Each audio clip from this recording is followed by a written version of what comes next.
जय हिंद एंड जय भारत दोस्तों। कैसे हो आप सभी? सपोज करता हूँ आप सभी अच्छे होंगे। तो जैसा कि आपने कुछ लोगों ने कमेंट बॉक्स में कहा था कि एनसीईआरटी के पर्यावरण अध्ययन के क्वेश्चन लेके आइए स्पेशल टीचर के लिए, तो आज हम उन्हीं को लेके आपके सामने प्रस्तुत हुए हैं। और बीएसएस टेस्ट के लिए तो इस वीडियो को ज़्यादा से ज़्यादा शेयर और चैनल को सब्सक्राइब ज़रूर कर लें।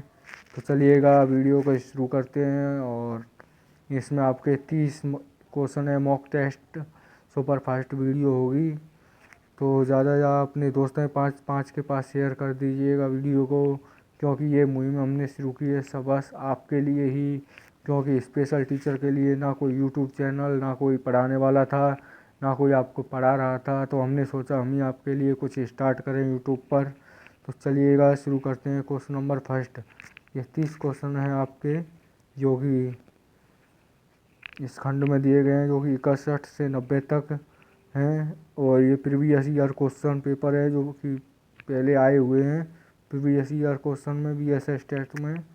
चलिएगा तो क्वेश्चन नंबर फर्स्ट है आपका, जल मंदिर का संबंध निम्न में से किससे है? जो जल मंदिर का संबंध है वह किससे है? आंसर दीजिए। हिंदू धर्म से, इस्लाम धर्म से, बौद्ध धर्म से या जैन धर्म से? बताइएगा इसमें से आपका कौन सा आंसर होगा। ये होगा इसमें से आपका आंसर, कमेंट में देते जाइए डी, जैन धर्म से संबंधित है। जो जल मंदिर का संबंध है किससे है? जैन धर्म से। ऐसे ही क्वेश्चन बिल्कुल छपने वाले हैं आपके पेपर में बीएसएस टेट में। चलिएगा क्वेश्चन नंबर नेक्स्ट है, निम्न में से किस राज्य में की सीमा बिहार को स्पर्श करती है? ऐसा कौन सा राज्य है जिसकी सीमा बिहार को स्पर्श नहीं करती है? इसमें नहीं दिया हुआ है, हम पॉजिटिव सोच जाते हैं, नहीं करती है। तो उत्तर प्रदेश की, मध्य प्रदेश की या पश्चिम बंगाल की या झारखंड की? कौन से राज्य की सीमा बिहार को स्पर्श नहीं करती है, यानी बिहार के साथ सीमा साझा नहीं करती है? ऐसा कौन सा राज्य है? इसमें आपका आंसर होगा, बताइए। मध्य प्रदेश बिहार के साथ सीमा साझा नहीं करती है, उत्तर प्रदेश की लगती है। पश्चिम बंगाल और झारखंड इनकी सीमा बिहार के साथ लगती है ना दोस्तों। नेक्स्ट क्वेश्चन है आपका अगला, वीडियो को शेयर तो आपने कर ही दिया होगा और चैनल को सब्सक्राइब, अगर आप पहली बार हैं तो चैनल को सब्सक्राइब कर लें और वीडियो को लाइक कर दें। कमेंट में बताएं कि आपको कौन सी वीडियो कैसे क्या चाहिए, कौन सी सब्जेक्ट टॉपिक कमज़ोर है, क्या पढ़ाना चाहते हैं वो बता दीजिए। अगर कोई टॉपिक कमज़ोर हो तो टॉपिक बताइए, आपको वह टॉपिक पढ़ाया जाएगा। तो ये क्वेश्चन है आपका, मखाना की खेती हेतु अग्रणी जिला कौन सा है? जो मखाने होते हैं उनकी खेती हेतु अग्रणी जिला कौन सा है? समस्तीपुर या मुजफ्फरपुर या मधुबनी या सुपौल? कौन सा जिला है बताइएगा। मखाना की खेती हेतु अग्रणी या प्रसिद्ध जिला है वह है आपका मधुबनी। कौन सा है? मधुबनी। इसमें आपका सी ऑप्शन सही है ना दोस्तों। नेक्स्ट क्वेश्चन है आपका, सरीसृप के अंतर्गत निम्न में से कौन आता है? जो सरीसृप के अंतर्गत आते हैं वह इनमें से कौन आता है सरीसृप के अंतर्गत? कछुआ या अमीबा या फर्न या वेल मछली? कौन सा सरीसृप के अंतर्गत आता है? इससे आप एक चीज़ याद कर सकते हैं कि जो कानों से संबंधित है, जो अंडे देते हैं उनके कान नहीं होते, और जो बच्चे देते हैं स्तनधारी होते हैं उनके बाल और कान होते हैं, है ना दोस्तों। इससे अंदाज़ा लगा सकते हैं जो व्हेल है वह एक स्तनधारी, यानी व्हेल एक सरीसृप के अंतर्गत आती है, रेंगने वाले जीवों के अंतर्गत व्हेल मछली आती है सरीसृप। और कछुआ, अमीबा और फर्न ये सभी स्तनधारी के अंतर्गत आते हैं। नेक्स्ट क्वेश्चन है आपका, अभ्यारण्य का संबंध निम्न में से किससे है? जो अभ्यारण्य का संबंध है वह निम्न में से किससे है? ऊर्जा संरक्षण से, जल संरक्षण, वन्यजीव संरक्षण या डॉल्फिन संरक्षण? अभ्यारण्य का संबंध निम्न में से किससे है बताइएगा। आंसर दीजिए 65 नंबर में, किससे होगा अभ्यारण्य का संबंध? ये होगा आपका वन्यजीव संरक्षण अधिनियम से। किससे होगा? वन्यजीव संरक्षण अधिनियम से अभ्यारण्य का संबंध होगा, है ना। नेक्स्ट क्वेश्चन है आपका अगला,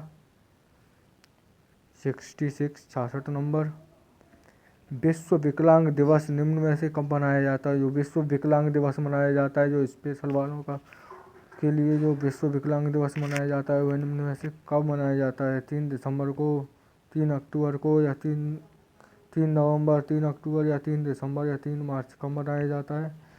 जल्दी से आंसर दीजिएगा। विश्व विकलांग दिवस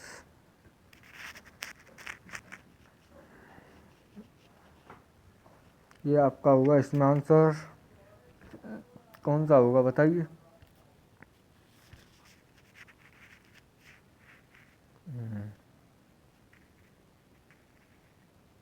इसमें आपका होगा 3 दिसंबर को। विश्व विकलांग दिवस कब मनाया जाता है?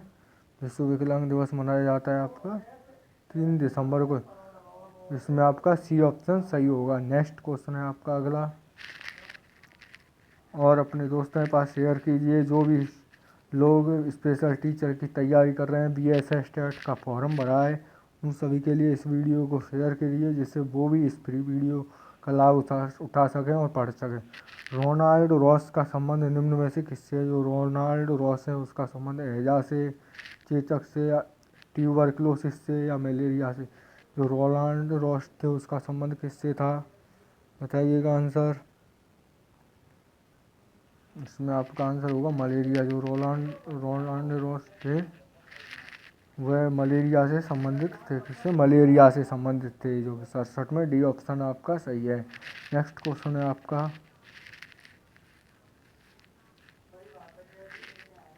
पर्यावरण सुरक्षित ईंधन है। जो पर्यावरण सुरक्षित ईंधन है वह कौन सा है? जिसमें पर्यावरण में कोई प्रदूषण ना पहुँचे, पर्यावरण बिल्कुल स्वच्छ और सुरक्षित रहे, प्रदूषित ना हो, तो कौन सा है? डीजल, या लकड़ी, या गैस, या केरोसिन? कौन सा है पर्यावरण सुरक्षित ईंधन? बताइएगा। ये होगा आपका जो गैस होती है LPG, CNG, ये पर्यावरण सुरक्षित ईंधन के रूप में काम में आती हैं। इनसे पर्यावरण स्वच्छ और सुरक्षित रहता है। नेक्स्ट क्वेश्चन है आपका, श्वसन के दौरान मनुष्य द्वारा ग्रहण की जाने वाली गैस मुख्यतः है। जो श्वसन के समय जो मनुष्य श्वास लेता है, वायु ग्रहण करता है, छोड़ता है, तो कौन सी गैसें ग्रहण की जाती हैं मनुष्य के द्वारा? बताइए। ऑक्सीजन, या हाइड्रोजन, या N2 नाइट्रोजन, या कार्बन डाइऑक्साइड? कौन सी गैस ग्रहण की जाती है श्वास के समय? जब व्यक्ति मनुष्य श्वास लेता है तो उसके द्वारा O2 यानी कि ऑक्सीजन गैस ग्रहण की जाती है, और जब श्वास छोड़ता है तो कार्बन डाइऑक्साइड गैस के रूप में छोड़ता है ना दोस्तों। जिसे पेड़ पौधे ग्रहण करते हैं कार्बन डाइऑक्साइड को, और वो अपना भोजन बनाते हैं प्रकाश संश्लेषण की क्रिया करके। इसमें नेक्स्ट क्वेश्चन है आपका 70 नंबर, निम्न में से कौन सा संक्रामक रोग नहीं है? जो निम्न में संक्रामक रोग नहीं है वह कौन सा नहीं है? डेंगू, मलेरिया, पोलियो, या टिटनेस? संक्रामक रोग नहीं है वह कौन सा नहीं है? बताइएगा, आंसर दीजिए जल्दी से जल्दी।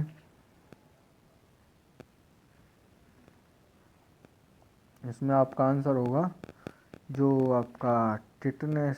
कौन सा नहीं होगा बताइए जल्दी। टिटनेस नहीं होगा। इसमें आपका डी ऑप्शन सही होगा। कौन सा होगा 70 में? D, tetanus. ये इससे ज़्यादा संक्रामक रोग नहीं है।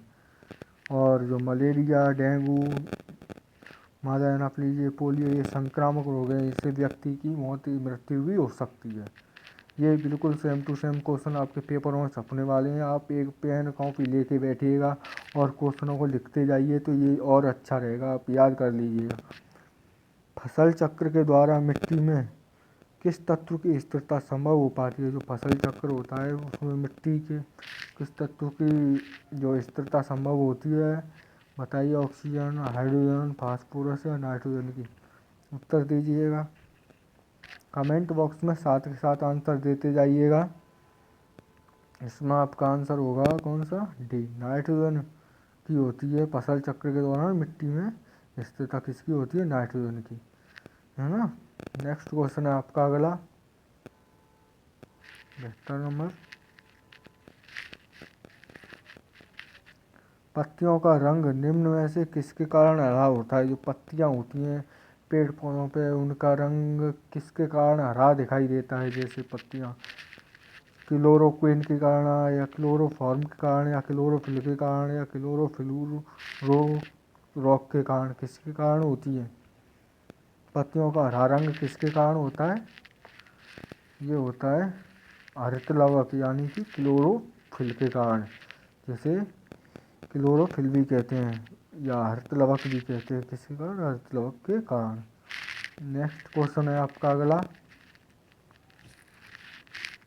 अगर स्पीड में हो वीडियो, ज़्यादा स्पीड में चल रही हो तो आप इसे स्लो करके भी देख सकते हैं। ड्यूटेरियम निम्न में से किसका समस्थानिक है? जो ड्यूटेरियम है वह निम्न में से किसका समस्थानिक है? बताइएगा। हीलियम का या नाइट्रोजन का या हाइड्रोजन का या ऑक्सीजन का? तो बताइए दोस्तों, ड्यूटेरियम किसका समस्थानिक है? इसमें आपका आंसर होगा जो ड्यूटेरियम है वो हाइड्रोजन का समस्थानिक है। किसका है? हाइड्रोजन का। नेक्स्ट क्वेश्चन है आपका,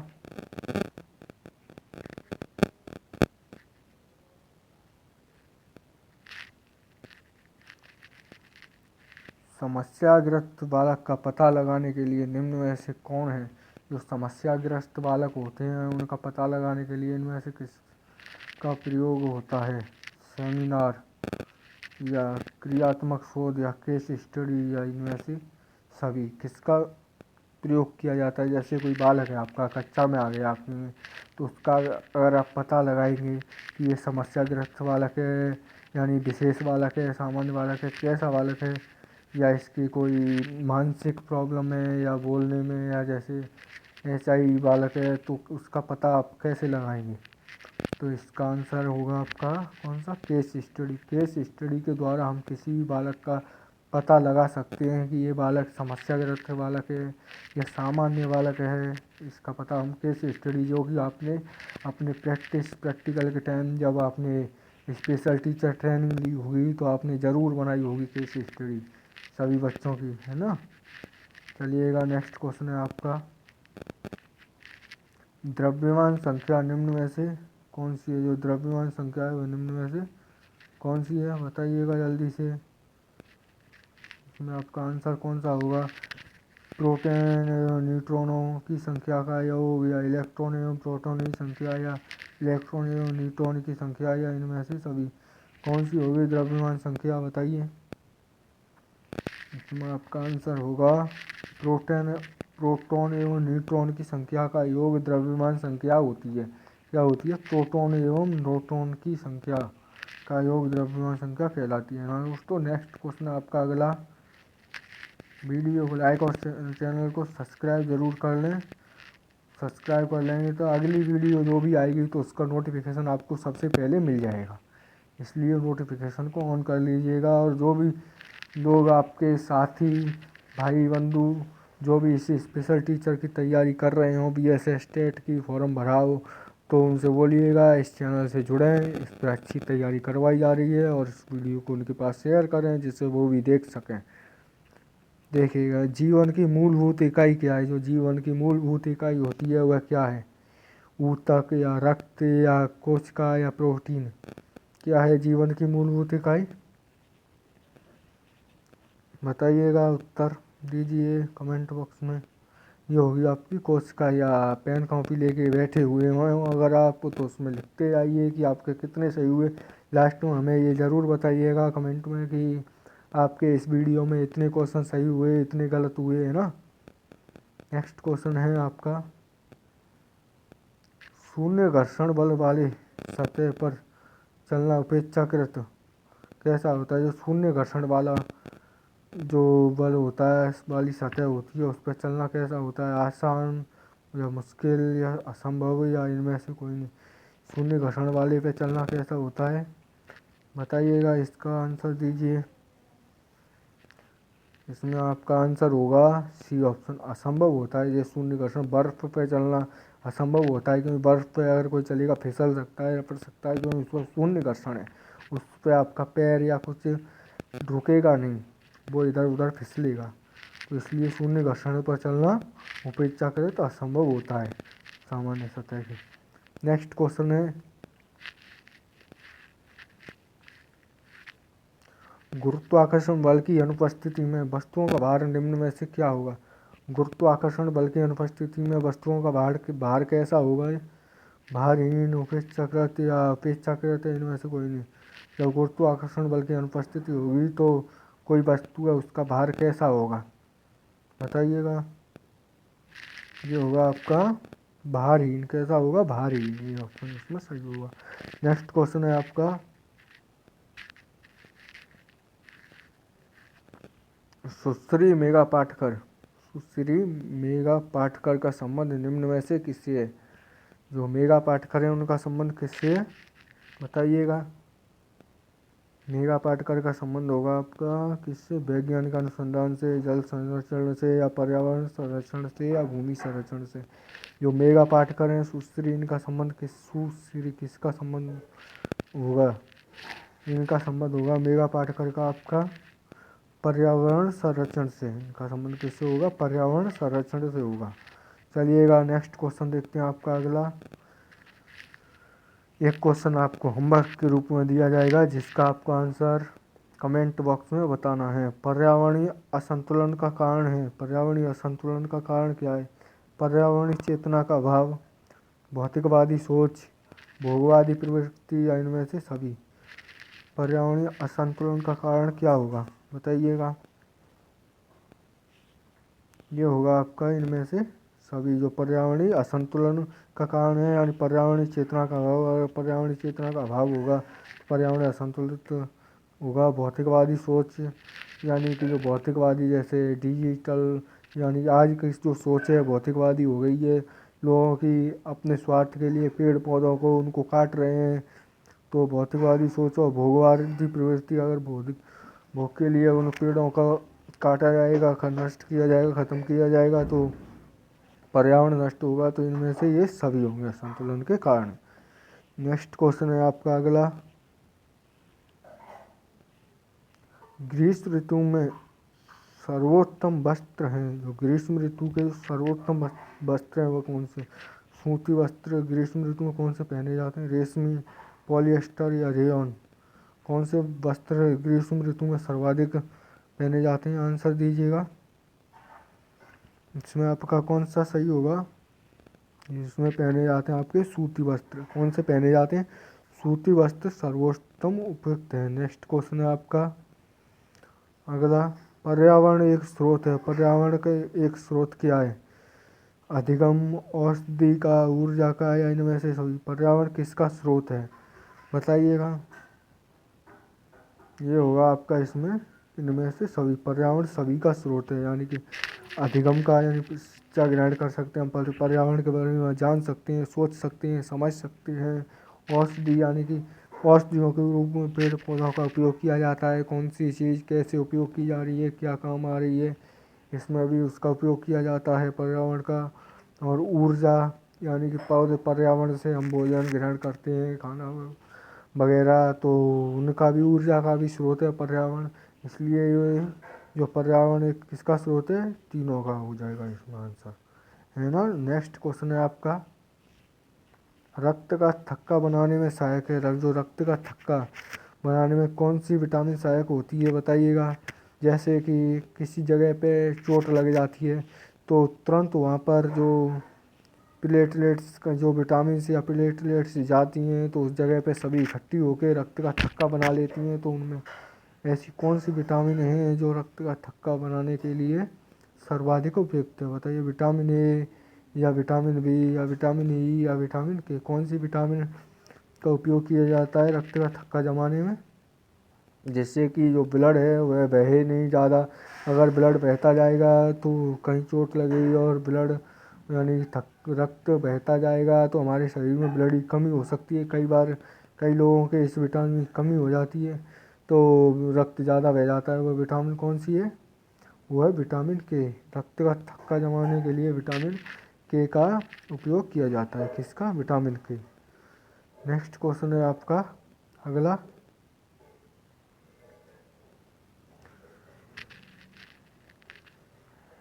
जल समस्या का निराकरण संभव है, जो जल समस्या है उसका निराकरण संभव कैसे। जल अपव्यय रोककर, समुचित जल का प्रभाव, या वाटर हार्वेस्टिंग द्वारा, इनमें से सभी।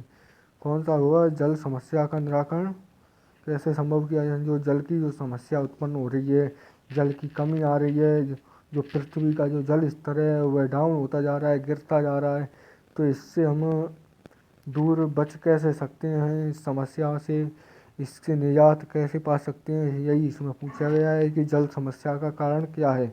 बताइए, आंसर दीजिएगा जल्दी से। तो इसमें आपका होगा डी ऑप्शन, यानी इनमें से सभी। यानी जल का अपव्यय को रोककर भी जल समस्या से निजात पा सकते हैं। ज़्यादा व्यर्थ ज़्यादा जल फैलाए नहीं। नलियों में ऐसे पानी बहता रहता है, लोग देखते नहीं हैं, तो उसे बचाएं ज़्यादा से ज़्यादा, जितना हो सके कम से कम पानी को व्यर्थ बहाएं। वाटर हार्वेस्टिंग द्वारा, यानी कि जो सिंचाई की जाती है तो पाइपों के द्वारा जो की जाती है, और संचित जल प्रवाह के द्वारा भी किया जा सकता है, यानी इनमें से सभी हो गया। नेक्स्ट क्वेश्चन है आपका, दूध से दही का बनना क्या कहलाता है। भौतिक परिवर्तन, रासायनिक परिवर्तन, या तापीय परिवर्तन, या नाभिकीय परिवर्तन। कौन सा ऑप्शन होगा इसमें से आपके में, कुछ बताइएगा। दूध से दही बनना कहलाता है आपका रासायनिक परिवर्तन। क्या कहलाता है, बी ऑप्शन आपका सही होगा, रासायनिक परिवर्तन, है ना। नेक्स्ट क्वेश्चन है आपका अगला। और वीडियो आपको अच्छी लग रही हो तो वीडियो को लाइक और चैनल को सब्सक्राइब ज़रूर कर लें, और अपने दोस्तों के पास शेयर कर दें, है ना। तो आपका ये अगला क्वेश्चन आ गया है, पर्यावरण शिक्षण को बाल केंद्रित बनाने हेतु प्रभावशाली विधि निम्न में से कौन सी है। जो पर्यावरण शिक्षण है उसे बाल केंद्रित बनाना है, तो इनमें से जो प्रभावशाली विधि होगी, इनमें से कौन सी होगी। भ्रमण, बागवानी, या समूह कार्य, इनमें से सभी कौन सी होगी। पर्यावरण शिक्षण को बाल केंद्रित बनाने के लिए प्रभावशाली विधि ये होगी आपकी, इनमें से सभी, यानी डी।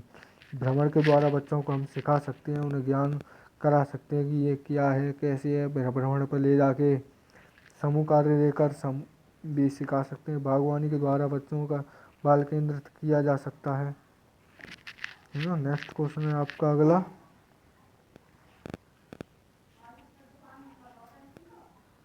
बाल केंद्रित शिक्षण का अर्थ निम्न में से क्या नहीं है। जो बाल केंद्रित शिक्षण का अर्थ है वह इनमें से क्या नहीं है।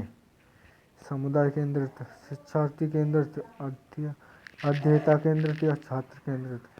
क्या नहीं होगा बाल केंद्रित शिक्षण का इनमें से।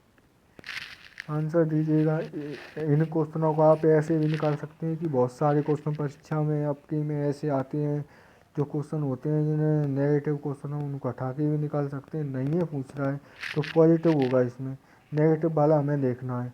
तो ये छात्र केंद्रित तो बाल केंद्रित ही हो गया, ये तो सही है, तो ये नहीं होगा। शिक्षार्थी यानी विद्यार्थी केंद्रित तो हो गया, ये बाल केंद्र ये भी नहीं होगा।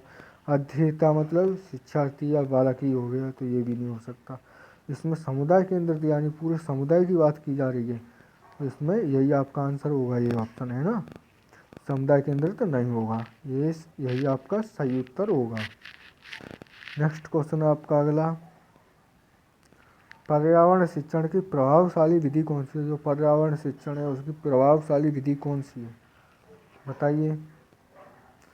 व्याख्यान, या आगमन विधि, या निगमन विधि, या प्रयोगशाला विधि।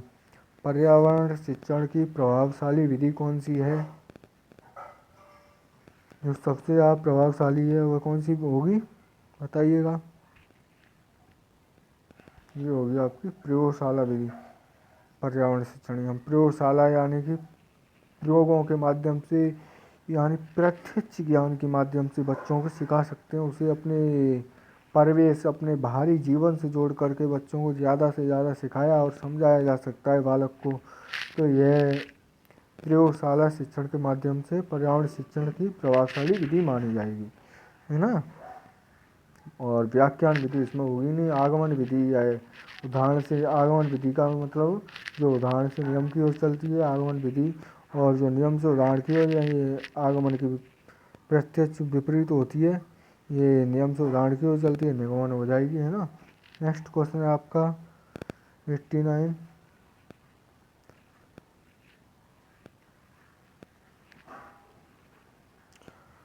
पाठ्यचर्या को अपेक्षाकृत प्रभावकारी बनाने हेतु इसका निर्माण निम्न में से किस स्तर पर होना चाहिए। जो पाठ्यचर्या को अपेक्षाकृत अधिक प्रभावशाली बनाने हेतु इनका निर्माण निम्न में से होना चाहिए। राष्ट्रीय में, राज्य में, जिला या विद्यालय में किसमें होना चाहिए प्रभावशाली बनाने के लिए?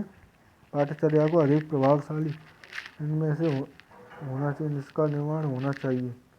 यानी कि जो पाठ्यचर्या है उसे अधिक प्रभावशाली बनाना है हमें। पाठ्यचर्या है तो उसे कैसे प्रभावशाली किस पर बना सकते हैं?